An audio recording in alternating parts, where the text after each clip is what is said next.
कीर्तनात टाळी वाजवली पाहिजे. काय मत आहे बोरकडे कंपनी, काय मत आहे? टाळी वाजवली पाहिजे. आणि कीर्तनातच टाळी वाजवता येते. दादा इकडे बघा ना, कीर्तनातच टाळी वाजवता येते. आता इथं कीर्तनात टाळी वाजवली दादासाहेब, आता कीर्तन संपलं, आता कीर्तनात टाळी वाजवली लोक मानतील, गुरुजी मानणार का नाही? काय भाविक आहे कीर्तनात टाळ्या वाजवतोय आणि कीर्तन संपलं रोडला जाऊन टाळ्या वाजवा बरं. हे म्हणते नियडा झालं, याला उचला पहिल्यांदा. नाही जमणार महाराज. कीर्तनात टाळी होय पापांची किंवा विघ्नांची होळी म्हणून वाजवावी. बोला ना, म्हणून वाजवावी टाळी. पण जो करील टाळ्यांची टाळा टाळी त्यास यम कवटाळी.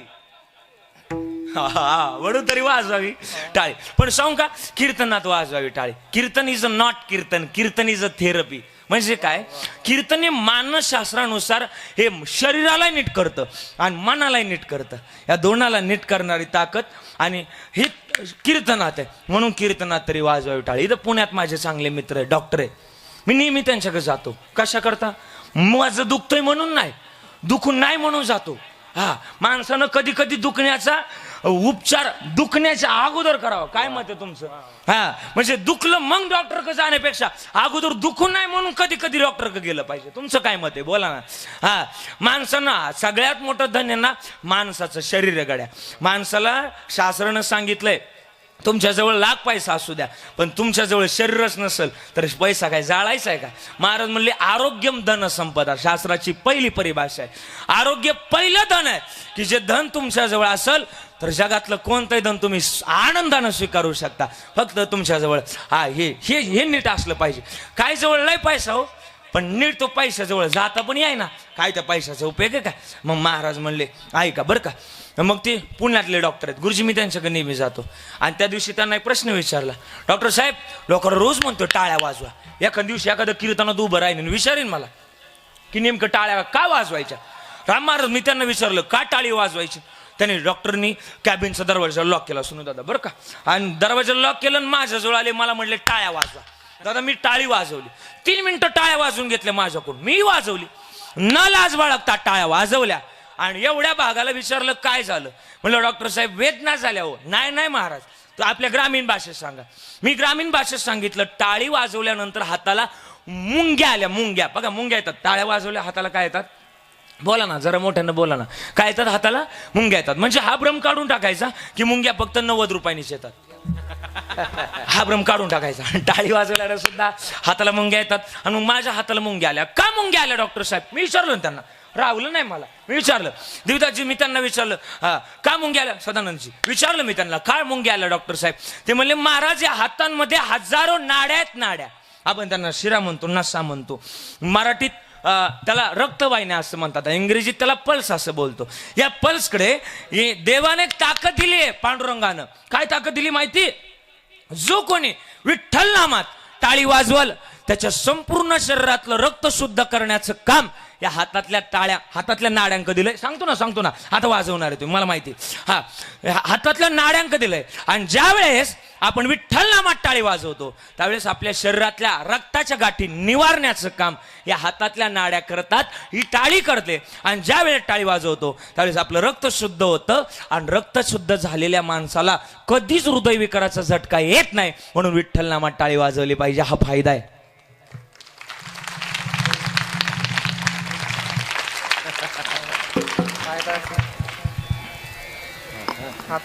मी आल्यापासून म्हणतो टाळ्या वाजवा, कोणीच वाजवल्या. आता फायदा सांगितलं कथू तुटू पडल्यात. हा, म्हणून टाळी वाजवली पाहिजे.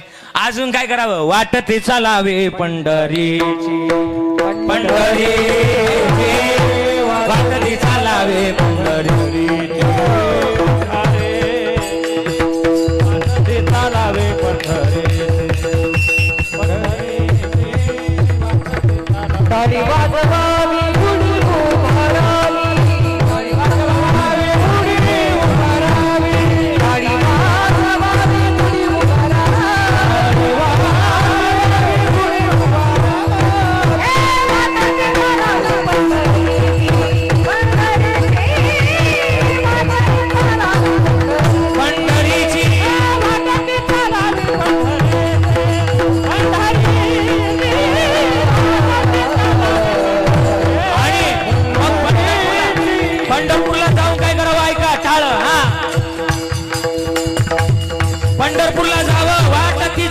पंढरीची, पण पंढरपूरला गेल्यावर काय करावं? लुटा लुटा पंढरपूर, लुटा लुटा लुटा पंढरपूर, धरा रखुमाईचा मर, धरा रखुमाईचा मर, वेढारे वेढारे वेढारे वेढारे वेढारे वेढारे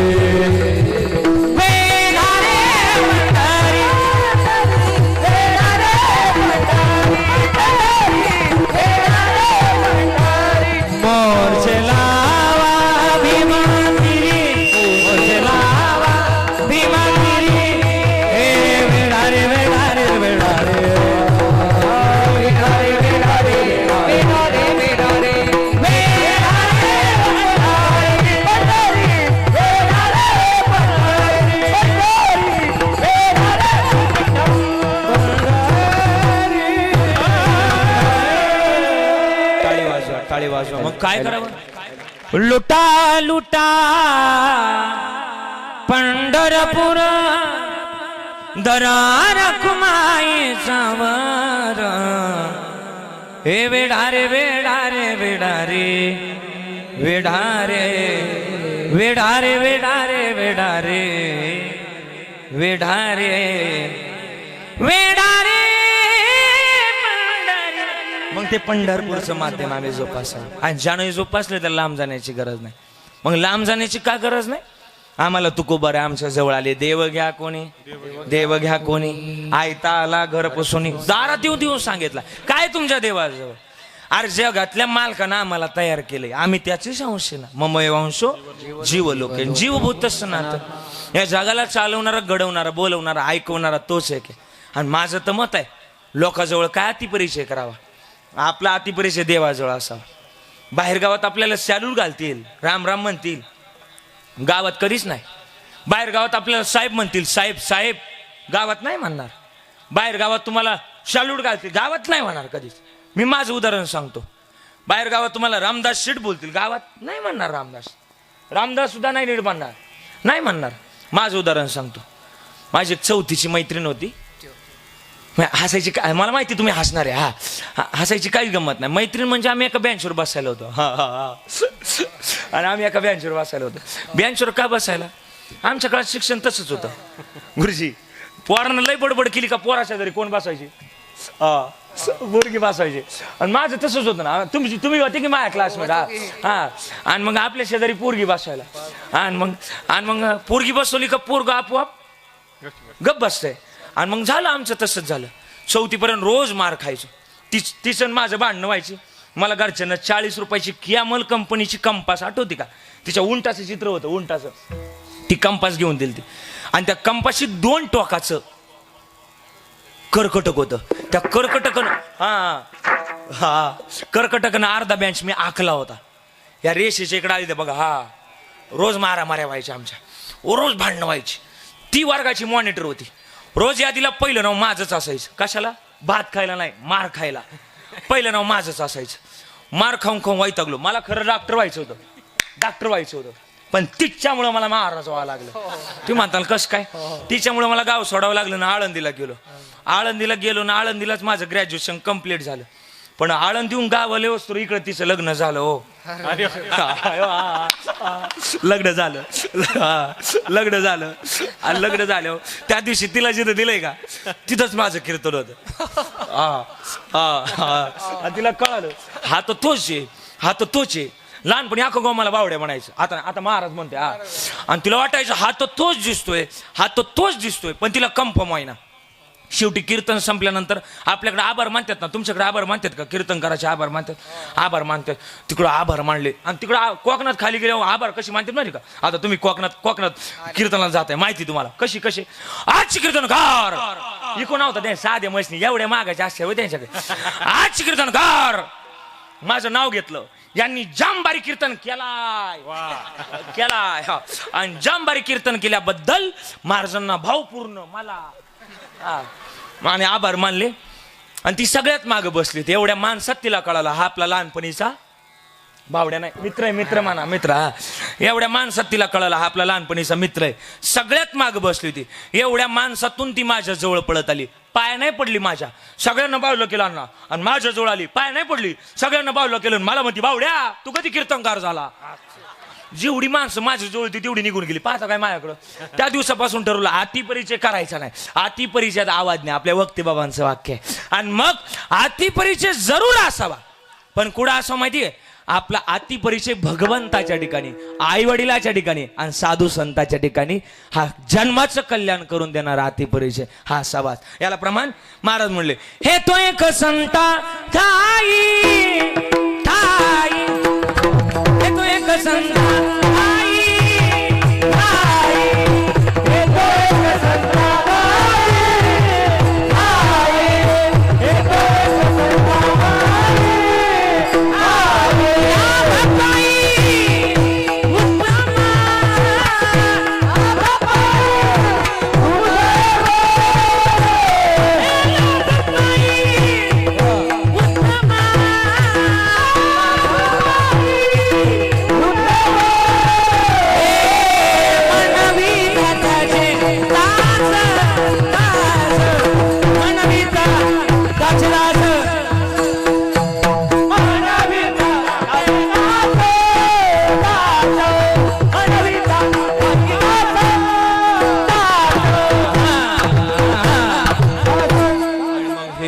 संता ठाई लाभ पायी उत्तम. हा लाभ आहे. आणि मग संताजवळ गेलं का संत सांगतात गड्या, त्यांना मिळवा, त्यांना प्राप्त करा. का काय मी उद्धार पावेन, काय कृपा करेल नारायण, ऐसे तुम्ही संगा संत जन करा समाधान चित्त माझे. उद्धाराची आज संताजवळ आहे. आणि मग संत म्हणतात त्याला मिळवल. कधी मिळवल ही आस मला लागली. आणि म्हणून तुकोबारायकडे सगळी लोक गेली. तुकोबाराय 11:15 वाजता तुकाराम महाराजांकडे सगळी लोक गेली. तुकाराम महाराज जरा बोला, तुम्हाला एक सांगायचं. तुम्हाला आमच्या जन्मातलं जर महत्वाचं गणित जर सांगायचंय ना तर तुम्ही सांगा, तर आम्ही काय करावं? तुकोबाराय म्हणले, बाकी काय करू नका. तुमच्या एक वेळ मला पाया पडायची वेळ आली तरी चालेल, पण तुम्ही काय करा माहिती का? अभंगाचं पहिलं चरण पाया विनवितो तुम्हाला, लागोनिया पाया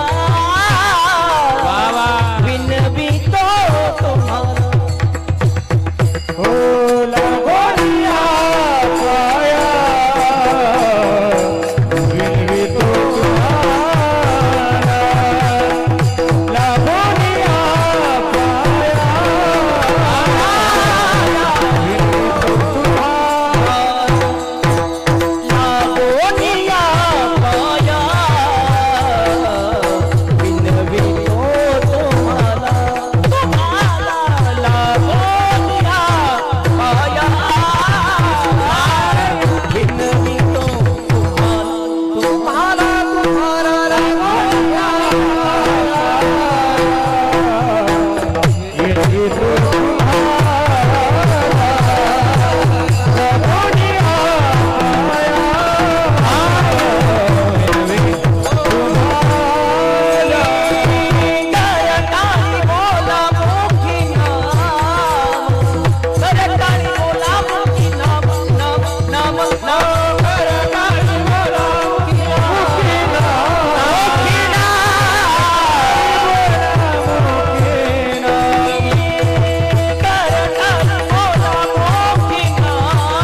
टाळी वाजवा. अभंगाचं पहिलं चरण महाराजांनी गोड गायलं. लागून या पाया विनवे तो तुम्हाला मॉनिटर देऊन सांगितलं. जन्मातली सगळ्यात मोठी भूमिका त्याच्या नामात आहे, त्याच्या टाळीत आहे. आणि मग करे टाळी बोला मुखी नाम. करे टाळी, टाळी या शब्दाकडे मी पहिल्यांदाच फोकस केलं. मग आता नाम, नाम किती मोठं आहे. महाराज म्हणले ज्ञानदेव पुसे निवृत्तीशी चाड, गगना उनी वाढ नाम आहे. मग नामचिंतनाचा फायदा एवढा आगाध आहे. ज्ञानोबारायचं म्हणणं आहे आपल्या म्हणण्याला काय गोळी मारता, पण ज्ञानोबारायच्या म्हणण्याला थोडंसं फोकस करा. ज्ञानोबाराय म्हणतात जर नामस्मरण केलं त्याची नय्या कधीच कुणीच कसंच बुडू शकत नाही. ज्ञानोबारायचं म्हणणं आहे. हरिपाठात ज्ञानोबारायांनी सांगितलंय. ज्ञानोबाराय म्हणतात कोणी किती बाधा करू द्या, कोणी किती भूत लागू द्या माग, पण जर तुमच्या जवळ जर नामस्मरण आहे तर ते काहीच करू शकत नाही. पळे भूत बाधा. हा, या नामस्मरणाची भूमिका. हनुमान चालीसा ऐकली. हनुमान चालीसेत तुलसीदासांना लिहिले. भूत पिसाचे निकट नाही आवे, महावीर जप नाम सुनावे, नासे रोग हरे सब पीरा, शपथ निरंतर हनुमत बलीरा. नामस्मरणाचं मै महागाधच आहे. महाराज म्हणले हे नामस्मरण जर घेतलं दड दड दड दड दड दड फळ सुटला कळे काळा बापुडिया रे, बापुडिया रे, दड दड दड दुड दुड दुड दड दड दड दड दड दड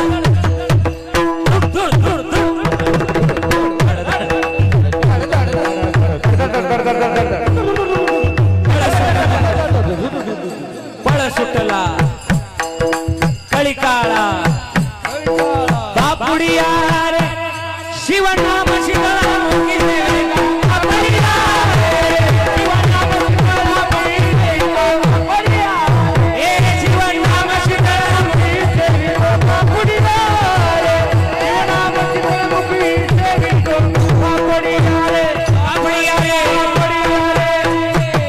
आणि मग हे संतांना सांगितलं तर या गोष्टीचं अनुकरण आपण केलं पाहिजे. एक शेवटचा प्रसंग आहे, ऐकत चला.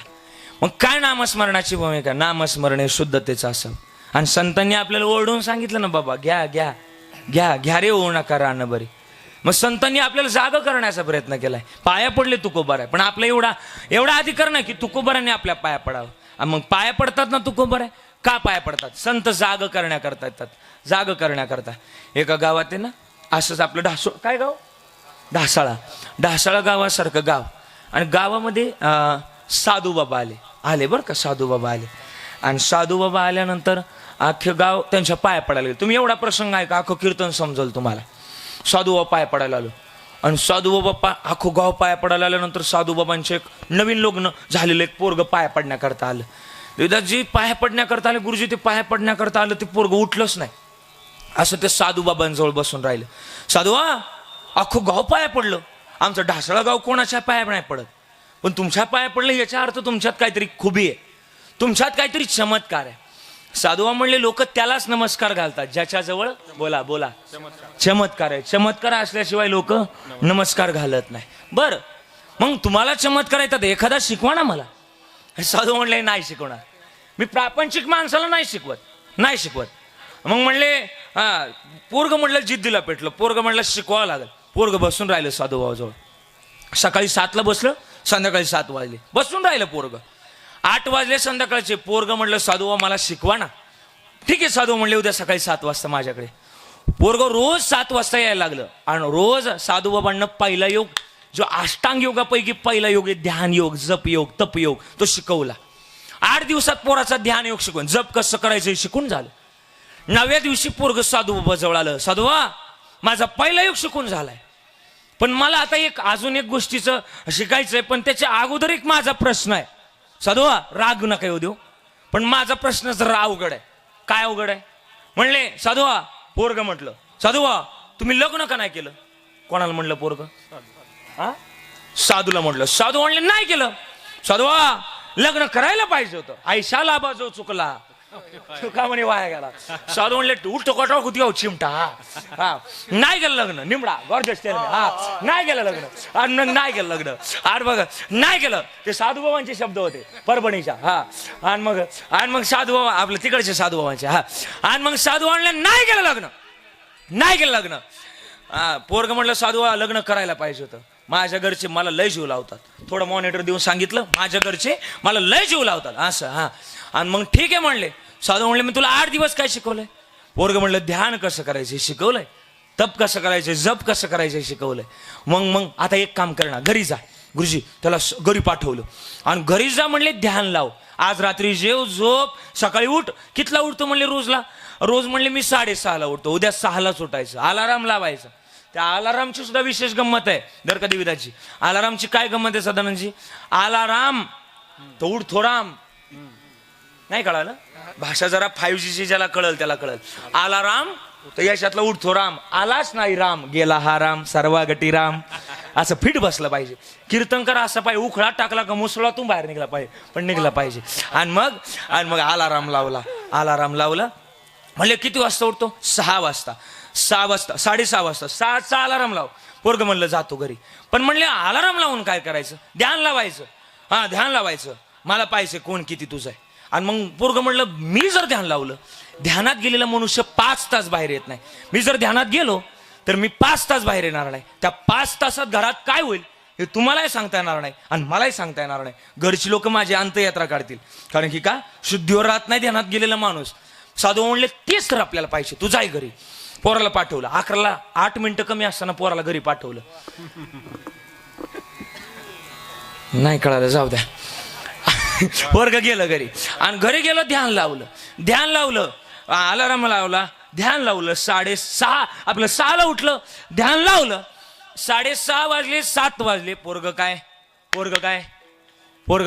7 वाजले. पोरग काय उठे ना. बायको 3 वेळा उठायला आली त्या 1 तासात. पण पोरग काय ते काय उठे ना. ते बायकोला वाटलं गेलं. पण पोर ती गेलेलं नव्हतं. त्यानं काय लावलं होतं? बोला ना. त्यानं ध्यान लावलं होतं. सगळ्या पाहुणे रावळ्यांना फोन गेले, गावातल्या भजनी मंडळाला सुद्धा फोन गेले. भजनी मंडळ टाळ पकवास घेऊन आलं, आम्ही जातो. हा असू द्या. हा, आणि अभंग चालू झाले. सगळ्या गावाला फोन गेले. सगळे जमा झाले. 8 वाजले, 9 वाजले, 10 वाजले, 11ला काही मिनिटं बाकी होते. पण तेवढ्यात साधू बाबा आले. सगळ्या लोकांनी वाट दिली. साधू बाबा आले, काहीतरी चमत्कार होणार, लावा ताकद, हॅशटॅग सोडा जागा. आणि मग जागा सोडली. आणि मग जागा सोडली. जागा होती ती. काही ना नंतर कळल. आणि जागा अशी सोडली की जागा इंस्टाग्रामची होती ती. आणि मग ती जागा सोडल्यानंतर आणि मग लावा ताकद. आणि मग जागा सगळे बाजूला झाले. साधू बाबा पोराजवळ आले. आणि पोराजवळ आले, सगळ्यांनी बाजूला गेले. पोराचा हात हातात घेतला साधू बाबांना. जुन्या काळात माणूस गेलाय का नाही कशाने ओळखायचे?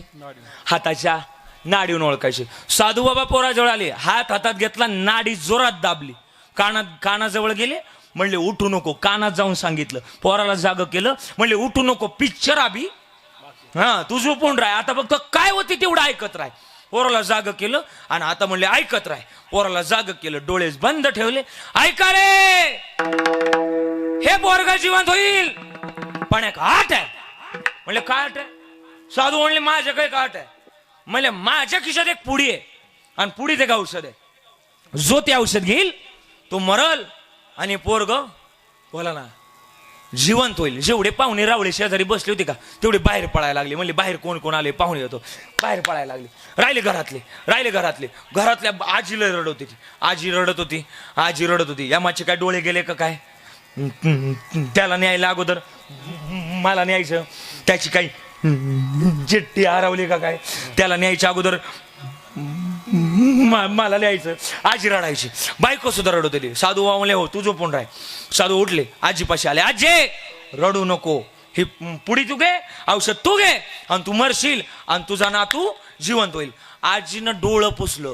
आजी म्हणली जोगड्या, अजून मी कडकडा हरभर पुढे ते मला म्हणतो औषध घेणार नाही. आजीनं घेतलं नाही औषध. पाहता काय माझ्याकडं? आजीनं औषध नाही घेतलं.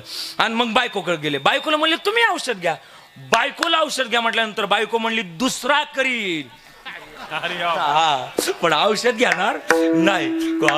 कुणीच औषध घ्यायला. साधू म्हणले कोणीच औषध घेत नाही.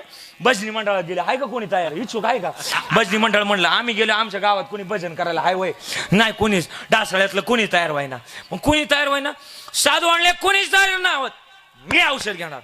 साधू बाबा औषध घेणार म्हटल्यानंतर पोरांनी फटाकडेच फोडले, खाली फट वाजलं कर फुट्टो वाजलं असं, हा फटाकडे फोडले. आणि मग फटाकडे फोडल्यानंतर आनंद झाला. साधू म्हणले औषध घेणार मी, म्हणले पण कोल्ड नाही घेणार, ठसका लागून मरण म्हटले. तुम्हाला नाही कळालं मी काय बोलतोय ते? कोरडं नाही घेणार म्हणले, मरण म्हटले मी, ठसका लागून. त्या दिवशी जीव द्यायला चालला होता आणि कंदील घेऊन चालला होता. कुठं चालला? जीव द्यायला. कंदील काय लागतो? ही चुकाट्याचा आपला नाही म्हणून राहू द्यावा, मग जीव द्यायला कायला चाललाय. हा, आणि साधू म्हणले दूध बोलवा. दूध बोलवलं आणि दूध बोलवलं. Tell me. हा, दूध बोलवलं आणि दुधामध्ये ती साधू बाबानं पुडी काढली. ते पुडीतलं औषध दुधामध्ये टाकलं. ते औषध नव्हतं, ती होती पिठी साखर दुधात टाकली. पण ते हलवण्याकरता काय लागतं? तुम्ही बोला ना, जरा मोठ्यानं बोला ना. चमचा लागतोच. तुम्हाला नाही कळालं? हल्ली चमच्याशिवाय कार्य पूर्णत्वाला जातच नाही. चमचा पाहिजेच. कशाला?